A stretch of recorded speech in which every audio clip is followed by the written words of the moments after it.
musician or have music in my life in a big way. I started in 7th grade and I continued all the way into my senior year. And you know, I'm 20 years old, and it's about time I start finding the specifics of my life. And so these years at Brentwood really helped me. I wrote songs when I was like 9. They didn't have any melody or chord progressions because I didn't know what that was. But I just think that impulse is something you should follow if you have the desire to write screenplays or draw pictures or make music. You shouldn't think, oh, well, that's going to lead to nothing, so why would I even do it? You should really follow that, and just, if you want to do it, if you think you want to do it, you should do it, because even at the lowest level, which is what we've experienced, like the lowest level of following or success or whatever, it's so rewarding. Music was the thing I kept coming back to. If it was, 2 a.m. and I still hadn't written that paper, I was procrastinating with music. I was sitting there playing my guitar instead of doing the things I should have been doing. It was music that I turned to. It wasn't the other stuff. And so when I separated the wheat from the chaff mentally, I think I realized that there was something unique and special and important about music for me.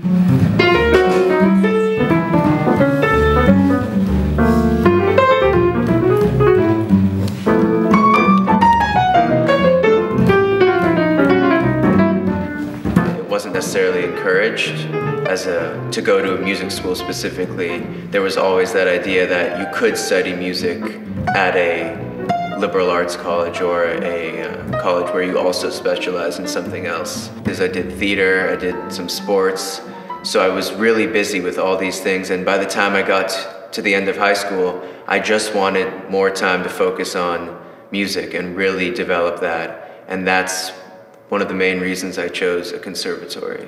Once I got to be a senior and I started singing, I decided that I was going to apply to conservatories. I still don't really remember how that decision came to be, but I think I sort of like the idea of it, of going to a music school.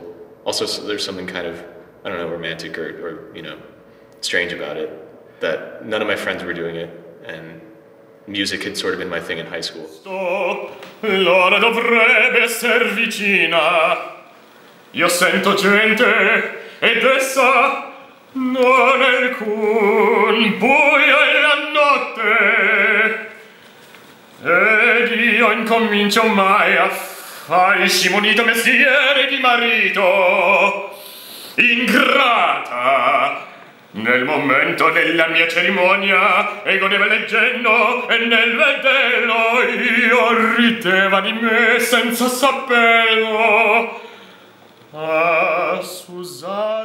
There was like a small group of people that, some of them are still my best friends, and people that I still play music with, and we had each other in that year, and so we were able to kind of feed off each other and share enthusiasm about this music, and that certainly helped give me some direction, just because I could feel confident about it and could feel that it was it was a real thing, that was a real love that was shared by people.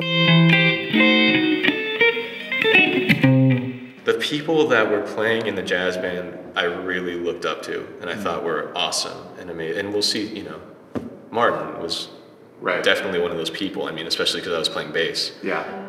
I just thought they were the coolest people in the school.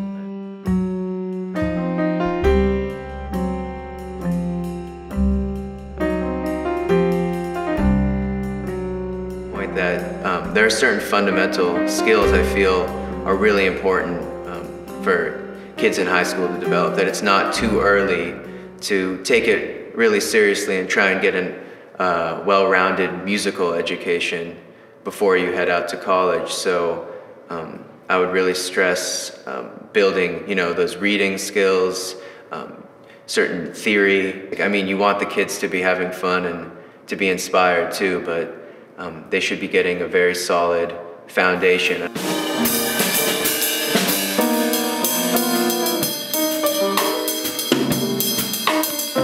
Well, I would advise someone in that position at that age to study privately, to have a private teacher, to try and learn some music theory and all the sort of fundamentals of music, which can really be done alone. A lot of that stuff can actually happen at home. But then beyond that, in terms of playing with people, which of course, very important in music.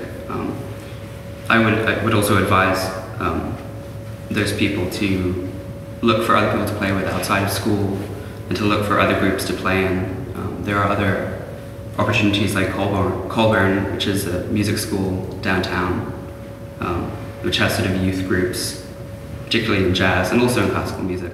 Towards the end of high school, I started playing in a jazz band at Colburn. I was definitely the sort of least experienced player in the bands that I was in, and that was really helpful. I mean, and it was miserable for a little bit too. You know, I really got my ass kicked. I mean, it was great. Yeah. Yeah. And that was a little bit of a sign of things to come in conservatory. I can't tell you how many times I've been hired instead of someone who is a better singer than I am, simply because I had the musicianship, the reading, the abilities necessary for the specific job at hand. The battle soon begins for the water dancing dogs. There are tons of people who make a lot of money doing session work as a singer purely on the strength of their voice. But there are also segments of the industry for which the musical background and the reading is absolutely essential. You know, when you're standing in a session and Danny Elfman is behind the booth and he's put some notes in front of you and it's, you know, 11:55 at night and there are all kinds of union dues at stake and things like that, you better be able to immediately read those dots off the page and get them right the first time. If not, I mean, not only are there severe repercussions for the people who are depending on you, but there are going to be severe repercussions for you as well.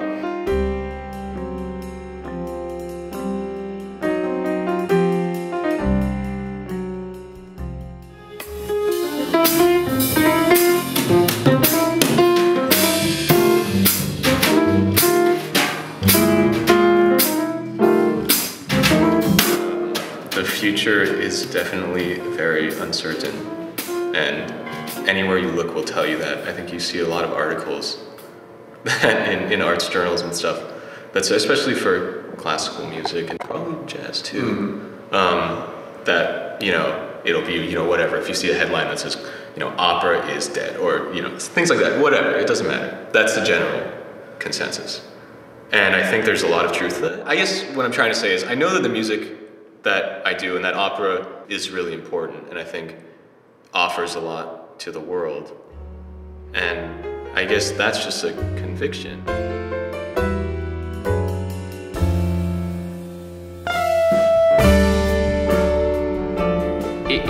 It's become a world, I think, where musicians have to release things on their own digitally in order to have releases at all. But for the time being, recording an album, just for instance, or trying to do a band full time are things that incur debt. And the only way to, alleviate that debt can be taking whatever gigs pay. For us, that means touring colleges in the Midwest, playing for their spring fling, things like that.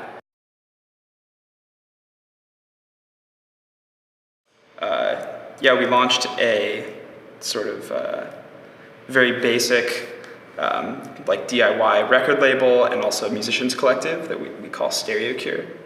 And it functions, one, as like a website where we can provide a platform for the independent artists that are members of our collective to share their music.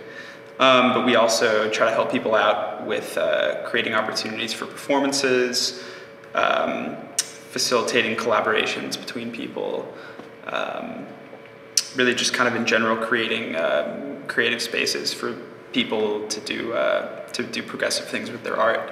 We decided to start a little bit, I guess you could call it an early, record label. It's in the early stages. So yeah, we're finding artists at the school, and if they have a few songs they want to record, we'll record them, produce them, and our next step is to put them out and to break new artists.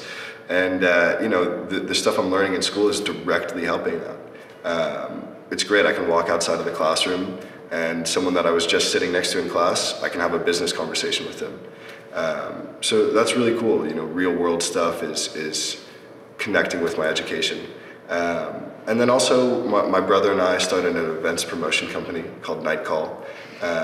And so we're looking forward to doing some concerts on the University of Miami campus.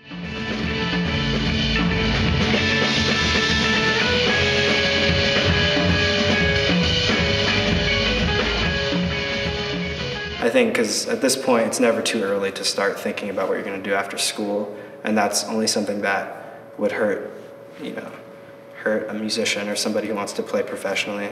So I'd tell a high schooler to think a few steps ahead and think, okay, I like to play music, but I want to sort of take it beyond just practicing and actually think about how it relates to my life.